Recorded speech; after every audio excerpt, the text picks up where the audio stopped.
essentially to give these tools to everyone.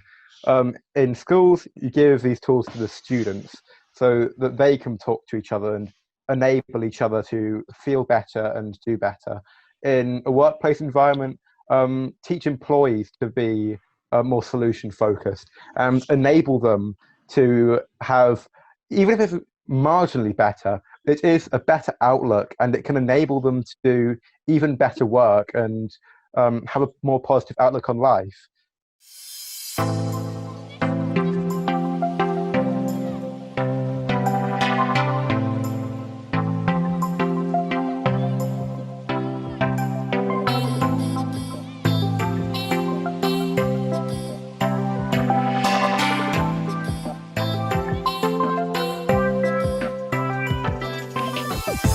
Hi, I'm John Brooker from Solution Focus in Organisations, and I'm delighted today that we're going to have a discussion about solution focus in schools, and in one particular school, Beechen School in Bath.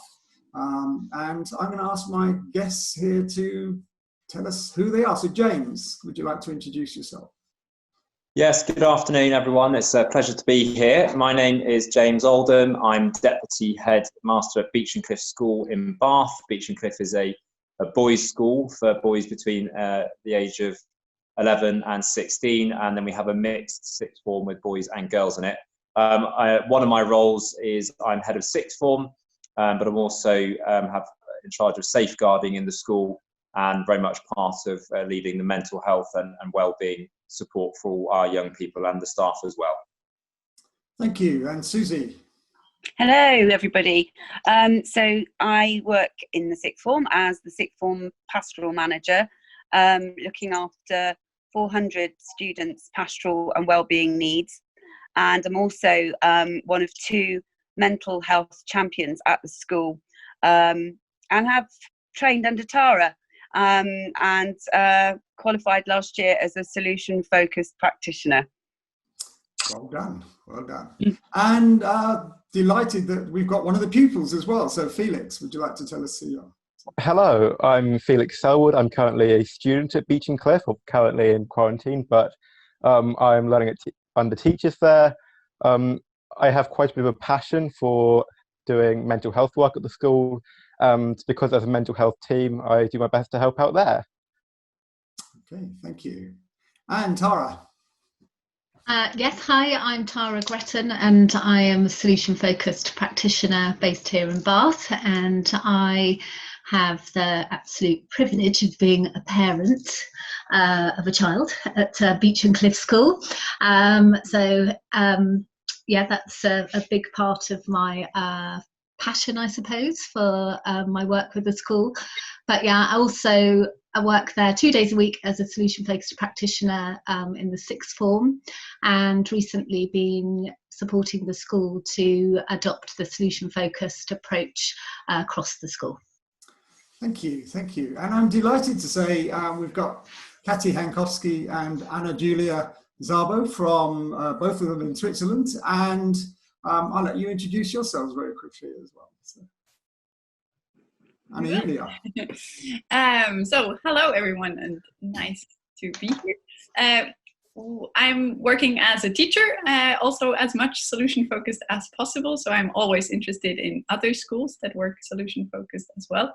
And I'm delighted to ask you some questions about what exactly you are doing today. And Katy.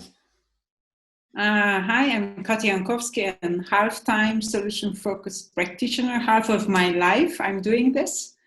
Right now, I just counted.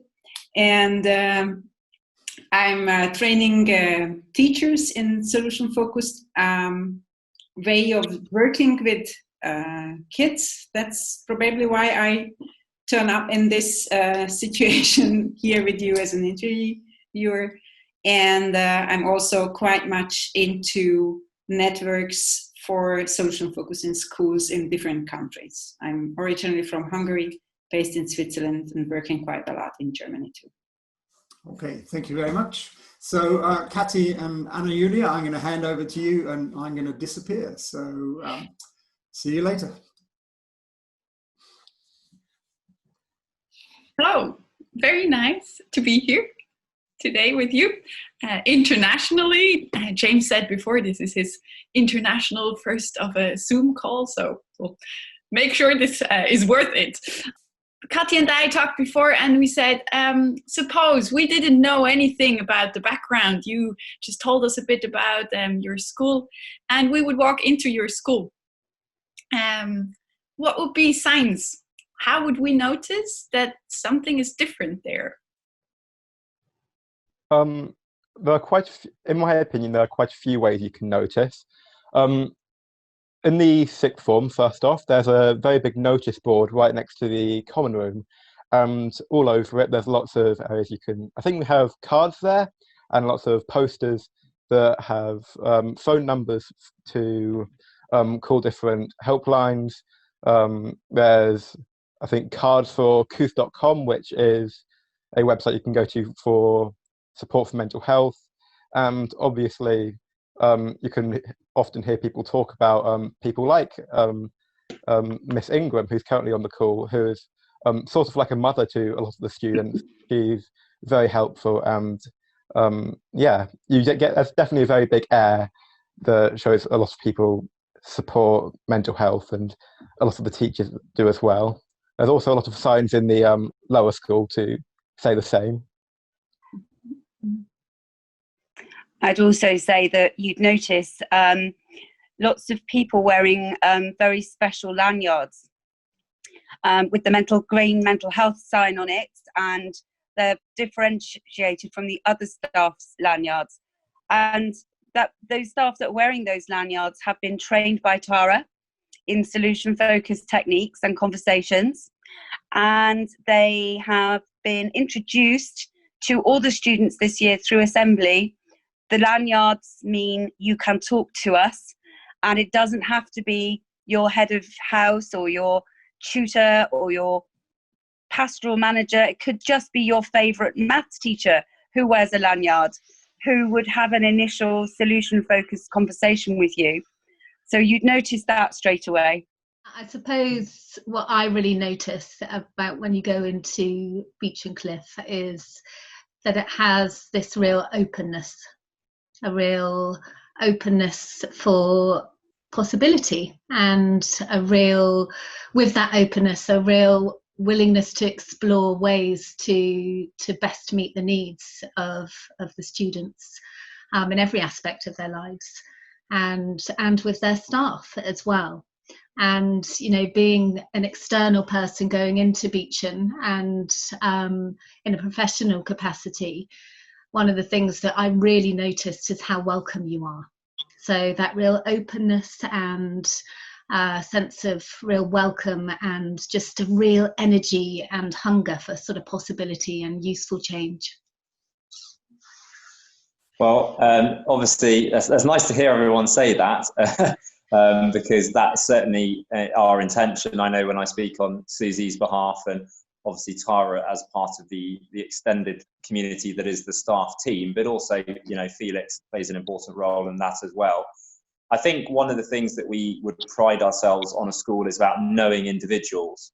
And I think what you would hear and you would see would be a lot of genuine warmth of relationship between the children and the adults in the school. I've worked in a school in London, I've worked in a school in rural Wiltshire, very different context. And when you go into teaching, you go into it because for the relationships. It's not just because I enjoy chemistry, which is the subject I teach. It's about relationships. But there are different schools. Those relationships are played out differently. It becomes, in some places, it's more transactional. I think at Beechen, we'd like to think that it is more transformational. We believe that every interaction we have with a young person, but also amongst adults in the school, can make a difference to their day, could make a difference to their life, who knows. And the staff, some staff don't, some staff have days where they're obviously, as human beings, where they're not feeling as great as others and just need to get on with things. But the vast majority of the time, I think you would notice those relationships. I think you'd also notice where we can, Felix talked there about posters. There are a lot of posters around the school talking about mental health and well-being, and that there are lots and lots of different places as well. We have a counselling room, which is where Tara works. Susie has her office. We have a pastoral area in the school. There are spaces that I think would also be associated with discussions about mental health and well-being. Absolutely. Thank you for the insight. Yes.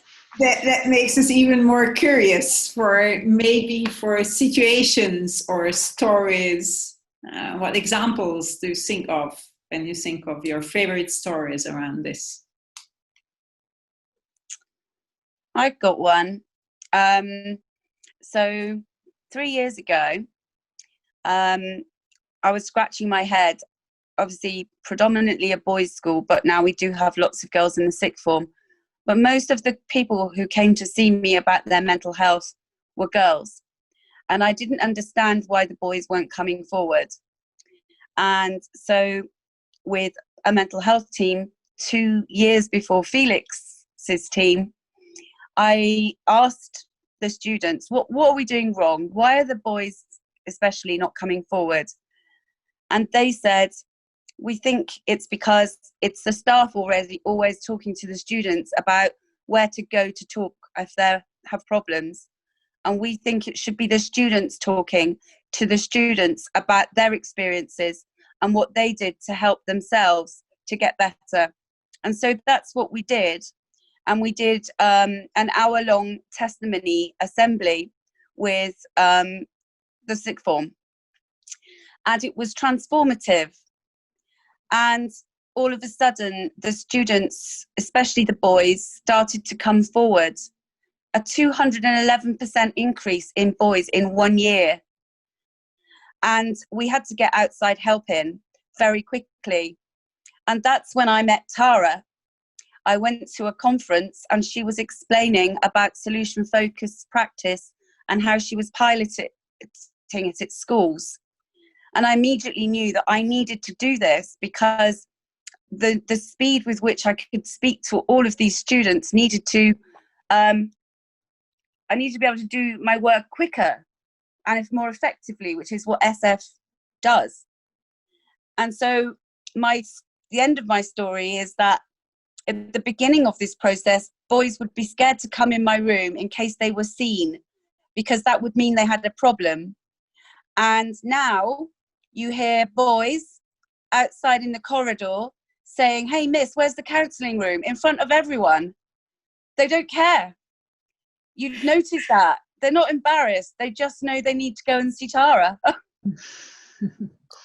So I hope that gives you a bit of insight. That sounds like a big change. I wonder, how did you do that? The children did it.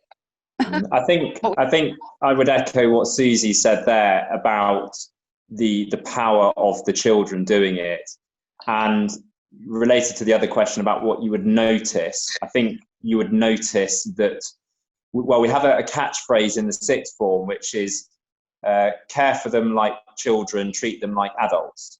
Mm. And so what we do is, from my point of view as head of sixth form, all my senior sixth form students who've got formal positions with head boy, head girl, senior prefect for mental health, I see them as part of the team, part of the sixth form team alongside all the teachers, which they slightly regret sometimes when they realise how much work I ask them to do. But actually, and Felix can comment on this in a second as well, benefits to the students having a genuine leadership role in the school, not where they're just given a badge and they walk around saying, oh yeah, I'm a prefect or whatever it is. They can act. Leadership's about change, bringing about change. I think what you would notice, and what, to answer your question about how you had it, was how that story that Susie just told came about, was to put the young people at the heart of it and to say, what do you want? And yeah, we can support them with the computers, and we can set up an assembly, but actually letting them shape what the vision is, means that their peers and the younger children, as well in the school, who really look up to the older children in the school, that they can really bring the community with them. I don't know, Felix, whether you want to comment on that. I don't have too much to comment, but I can talk a bit about it, because there are obviously senior prefects, but there's always a senior prefect for something. And one senior prefect, I look up to two senior prefects quite a lot. Will Kearney Mitchell, the senior prefect for equality, he's also partially part of the mental health team at Beechen, but he'll be leaving soon because it's the end of his A-levels. But he's done a lot for equality in the school and helping people out. And Alex Pakeman, who helped pioneer a lot of the mental health work we do at the school, is senior prefect for mental health. You can have the title of a prefect at any school, but I feel like Beechen Cliff does a massive amount to make it mean something and actually give them purpose and something to do, instead of just being another authority figure. Because a teacher can be a figure of authority. They can tell people what to do and help out. But a senior prefect goes and changes something explicit as a student. And I feel like that is something really empowering for students around the school. Because it gives them, well, yes, we do look up to them as older students, but they are still students. We can relate to them possibly better than adults. We can relate to adults because, I think all the teachers I have are really good. They are nice people, and I can stop and talk to them if I have an issue. It's much, much easier to always talk to a student, and I feel like that's why a lot of the work we're doing in SF is quite good, because it is mostly student-led. It's much easier to talk to a student and learn from them. That's why the senior prefect system works so well. And I think, as Felix has said there, SF resonates with that leadership, because any kind of leader is going to have strengths and weaknesses, and you as a leader, you play to your strengths, and so hopefully what we're doing by giving young people these leadership opportunities early on is helping them develop a sense of self as a leader already. They may choose they don't want to be a leader, and it's absolutely fine.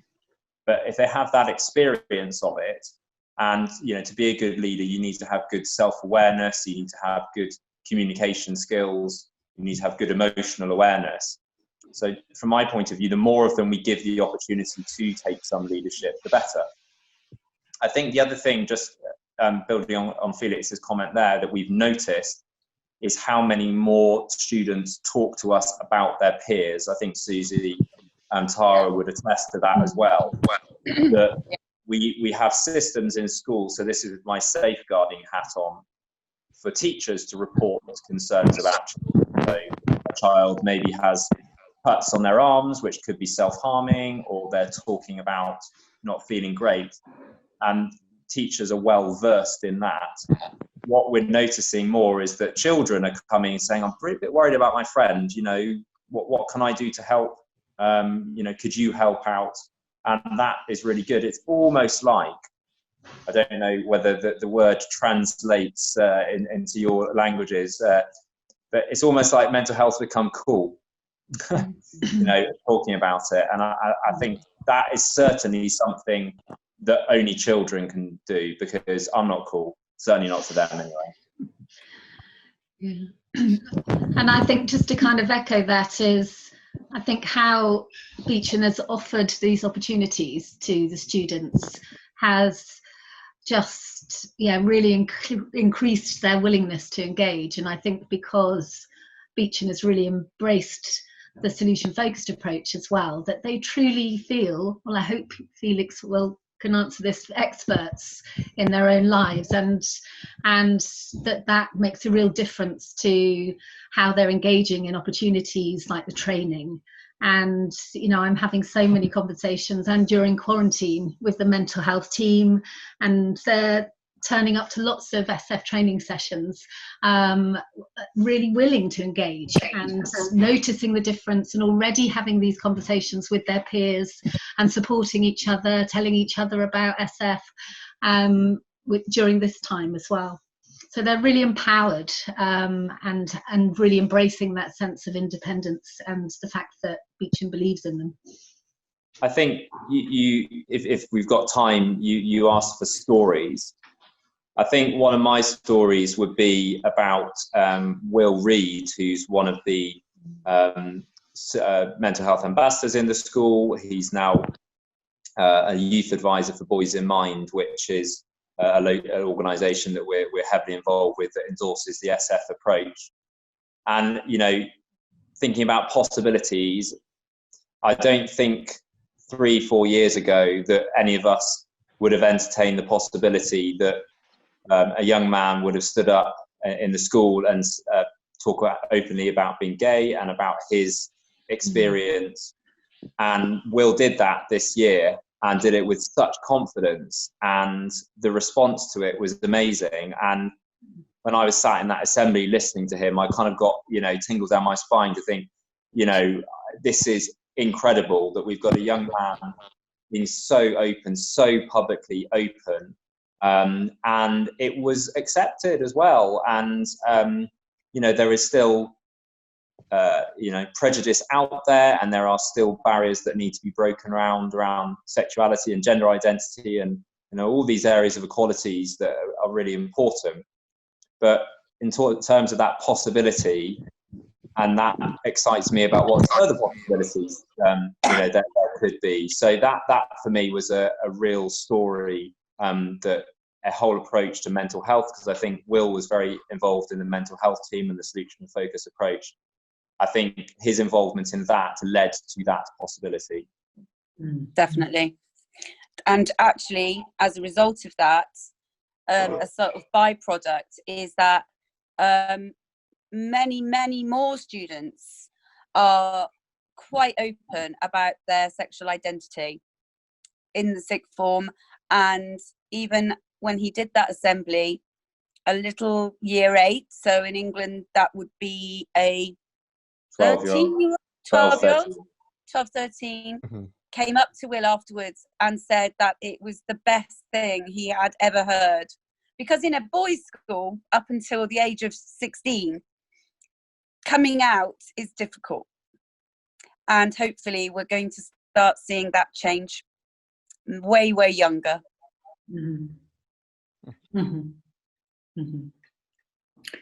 You made me curious about, you mentioned the word side effects, and we quite often see that if you invest, and you invested on the level of mental health and introducing solution focus, some other useful side effects occur too, and influence the contact between the players in the whole school. Yeah. Amazing. What comes to your mind? Which useful side effects of this story has? I can immediately think of 2 side effects, to be honest. I'm just going to call them friends, but one time I was in a corridor. I wasn't entirely feeling myself. I wasn't feeling up to it, and I was quite panicky. I'd recently been to the debate club, and one of the people I was debating with, after I'd stepped out, actually stepped out with me and asked if I was okay. Wow. I very slowly took my time to open up and talk to him a bit, but he stood there with me. He took his time and genuinely listened to me to make sure I was okay, and asked for my phone number and said he wanted to call me later just to make sure I was feeling better later. Wow. And he did. And I'm very happy to call that person my friend, because they genuinely looked after me and made sure I was okay. Another time, I was sat in the common room, just talking with a few friends, and I talked about, me and my friends just started talking about counselling with each other, because I have a friend who went to counselling while he was quite young, and I sometimes go to counselling myself, and we just talked about it as a group as something that we're quite open with. It's something that people go through, and it was something we were happy to talk about. So, and I think the assemblies we've received and given in school has definitely helped make that a more open and less taboo subject. Absolutely. And also, I think you'll find, if you did come to Beechen and you spoke to staff, you'd notice that staff are very open about their own mental health. We talk about it. I struggled with mine this year, and I told the children. I think it's important that we break down the stigma, and moreover, that we can demonstrate that you can get better. So I think you'd notice that. I think a side effect for me, and Tara may wish to comment on this, is I think, solution focus started very much, I guess I had it located in my mind, it's with Tara, and it's with her direct work. And then Susie obviously got trained up, and then SF is sitting with her, and then it's sitting with a few other staff who've got trained up, and then more staff, and then some students. And then we've launched in the last week that our response to COVID-19 in terms of being proactively managing everyone's mental health, whereas we are in lockdown and post-lockdown, that we're going to be using SF alongside trauma-informed practice, which you may have heard of. That's our model. We're saying that's our model for how we're going to do. So, the side effect is, side is not the right word. There's a huge macro effect that what has started as, just sort of this thing localized in one person is becoming whole school. And so I guess that, what you're noticing there is the possibility that this could be a whole school approach. And Tara's been doing a bit of work with me, trying to cross-reference everything we do in the school against the solution focused approach, and see where else it could be used. Yeah, I think what's so exciting for me, it's just something that I've kind of really hoped for, and what I've really noticed about sort of working with James and working with Susie and working with students is that they've hit on something that works, and they just want to roll with it, and I think it's that passion and investment in the students that kind of makes that fit with SF so visible. And to be able to respond to the students and the staff's well-being at this time as well, to kind of roll out those solution focused questions during this period, I think is just a real example of how passionate the school is about it, and how they can see that it really works and it can make a difference. Definitely. I have an assumption in mind that the well-being of people working in school and going to a school also benefits for their learning and the whole learning environment. Can you maybe say something about side effects there? Are there any? James, if you want to kind of talk about, we've been talking about that across the school, haven't we? How it kind of impacts on learning as well, and even sort of tweaking the language around how we refer to achievement in terms of academic achievement, and thinking about aspirations.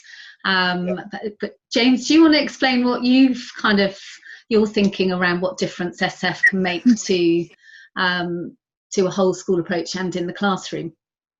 Yeah, absolutely. I mean, we're probably all familiar with Maslow's hierarchy of needs.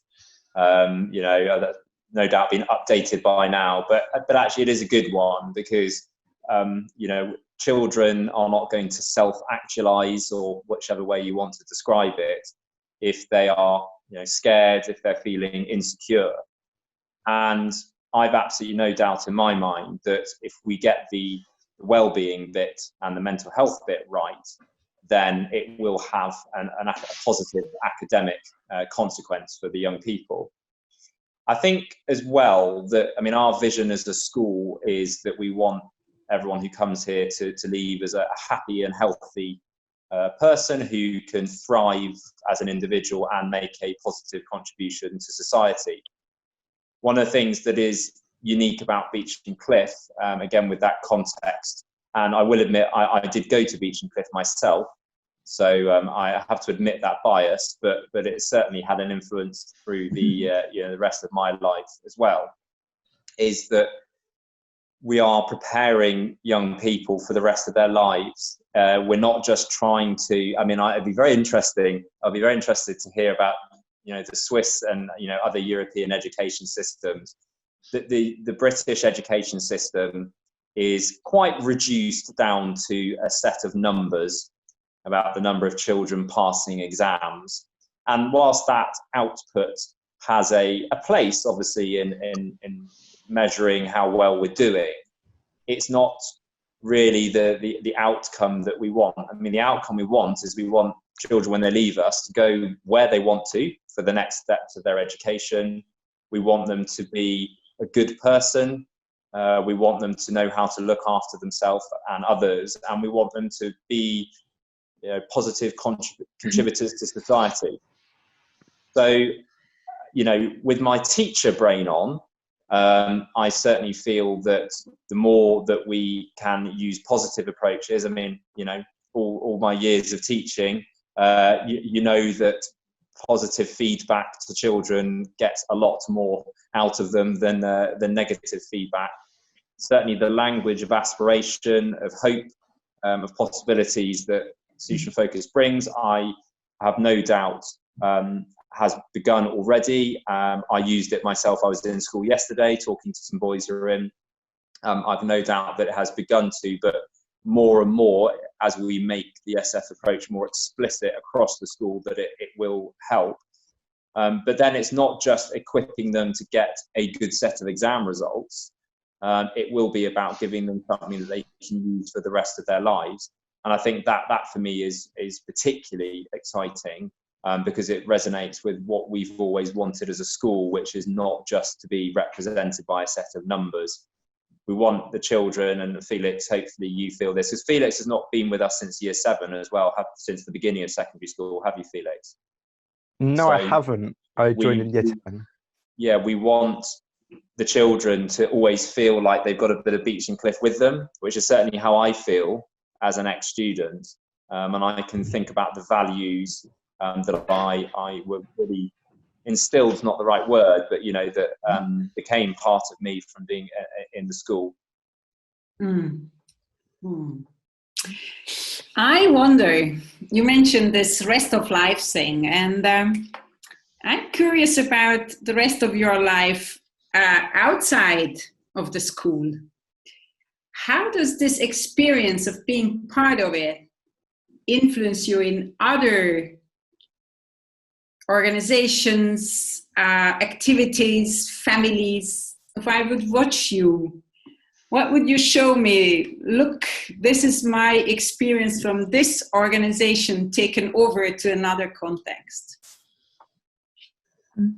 Well, Susie, you've got lots of good examples. Yeah, probably have. I was just thinking, I mean, it's probably a good idea to just introduce what we are doing this week, and then explain that's perhaps of my family.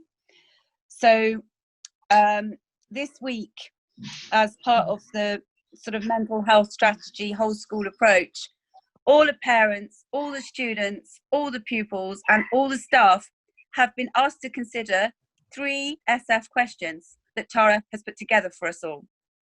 And this is something that we're going to do in a drip feed fashion every week for the next 6 weeks during COVID as a pilot. And the first 3 questions are about how we've coped. What, during this difficult time of COVID, have we noticed has helped us get through? And what will we take from that and do more of moving forward. And I know for sure that I've been having those sorts of conversations at the dinner table with my own family. And it's so lovely because the responses that you get from your kids basically enables you to be able to compliment one another, to be able to say, yeah, we didn't realise that, but we haven't done too bad, really. We are actually quite good at communicating. And so certainly within family situations, I find myself having those sorts of conversations. It's changed my language. It's changed the way I deal with general conversations with anyone, not just at school, about people who are experiencing problems, not just mental health, but just problems, to help them to start to identify that they do have strengths and resources of their own.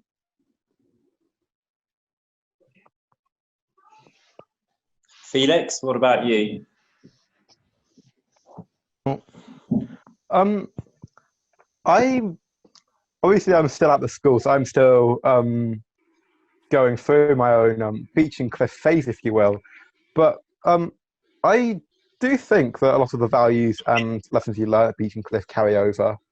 I don't go to many outside organisations that aren't already partnered with Beechen Cliff, so I guess it's difficult for me to say how Beechen Cliff has impacted me in organisations and activities outside, but I definitely know the school has left a very big mark on me. To be honest, being at Beechen Cliff has been one of the happier parts of my life because a lot of the mental health support that you get, a lot of the open atmosphere you get from the students. And I fully believe that when I eventually go on to university and eventually a job, I'm definitely going to carry a lot of Beechen Cliff with me. It's lovely. Yeah, I was thinking actually I did, my children get quite a lot of SF, but I specifically sat down with them last night as a parent of Beechen and did the questions with my family as well. And it was just a really special moment to think of the possibility of lots and lots of families having these conversations in whatever way, whether around the dinner table or, actually, and yeah, just noticing that things that my own children said that surprised me, but, by asking them those questions. And, I think for me, being part of Beechen Cliff and being sort of welcomed so much into Beechen Cliff, gives me so much hope that we can possibly, do something similar in more schools. So, yeah. Right, we've got a special guest here. This is Henry. Oh, hello, Henry. Hi, Henry. You know Susie. Do you want to just tell them what we've been doing at tea time about the numbers? Can you explain? So, somebody asked you, how's your day been? And between 10 and 0, you say, if your day was an 8, you would say, my day has been an 8. Mm-hmm. And then you ask, why isn't it a 7? And then you explain why. Mm-hmm. And how's that been working with us all? Has it been helpful? Yeah. How's it helped you or us? I don't really know how to explain that. That's okay. Well, there you go. Henry's 8, so there we go. That's 1 8-year-old. Well done, Henry. Oh, love it. Well, I suspect I've got 2 other children as well who probably want to say hello as well. But do you want to say hello? Yeah. Right. This is William. Hello, William. Would there be maybe 1 or 2 things you could say to any organization, where you could say, "Oh, this is this was helpful for us, and this might also be helpful for another organization"? Can you think of anything? Meetings. I think meetings. I don't think meetings, when you have an agenda, sometimes they can be a bit boring. But if you start your meeting off with what are our best hopes? What's been good? What's been different? You're focusing on the positives from the very beginning. And SF works so well in that context. And I think we're getting better at practicing the language and speaking like that. And it's a more hopeful outcome rather than, let's all focus on the problems, because there are problems, but there are plenty of times when the problems don't exist. And that's what needs celebrating a bit more, whatever your organisation. I think what Miss Ingram said carries on to what I was thinking. That is essentially to give these tools to everyone. In schools, you give these tools to the students so that they can talk to each other and enable each other to feel better and do better. In a workplace environment, teach employees to be more solution focused and enable them to have, even if it's marginally better, it is a better outlook, and it can enable them to do even better work and have a more positive outlook on life. I think definitely enabling people to do this for themselves and teaching them where to go, what to do, is very important. I think one of the reflections I've had is the importance of having an explicit way, an explicit model of doing things. I'm always very interested, as a leader and a manager in the school, in those things. I guess it's the word culture. Culture, we all know, is so important. There's that quote, isn't it? Culture eats strategy for breakfast, or something like that. Some famous business person said that. Now, I mean, I like a good strategy too, as everyone else will attest to. But it's that culture is something you can create actively and deliberately and explicitly. And where you don't, if you're not actively sharing a vision and modeling a culture, it will be, the vacuum that you leave will be filled by not necessarily what you want it to be. So having, one or more models, and the phrase I try and use is, this is the way we do things around here. That's what a culture is. You asked right at the beginning, what would you notice about Beechen? Well, there's a culture of, this. But that is not something which is by accident. It can be designed. It needs to be led. It needs to be modeled. And it won't always work, and not everyone will adhere to it. But again, this is resonates with the solution focused approach. If you have 90% of your organization, or maybe 80%, focus on that 80%, not the 20% who are not doing it. And if there's a critical mass of people who are buying into an approach, whatever that approach might be, then it can really make a difference. And so that's a sort of solution-focused way of thinking about it, but also underlines how powerful it is to have an explicit way of doing it. And again, with one of the huge benefits of SF is because it is quite simple. I hope it's okay to say that. And it's a very much what works. You've got that Occam's razor kind of type approach to it. It's, well, if it works and it's simple, and if those, for example, if those 3 questions that we're promoting to the children and parents and staff at the moment, if it turns out in the next 6 weeks that it only takes having those 3 questions around the place to bring about a shift in culture, let's go with 3 questions. But let's make it explicit and let's talk about it, and then it will become a culture as opposed to just being allowed to be. Yeah, and I think it's that real focus on what can be done rather than on what can't be done. And, I think Beechen as a school has that as its platform already to kind of build on. And I think that's why this has moved so quickly and so with such momentum, because there is that, we can do, focus on what can be done, not on what can't, and that applies for the students and the staff and everybody. And I think there's such a passion and energy of hope and possibility. And I think having that within an organisation, then, it truly does make anything possible. I'm kind of so happy that And also sorry. Yeah. I was just going to say about change, about the assumption within SF that change is happening all the time, and that one small amount of change can bring upon much bigger change.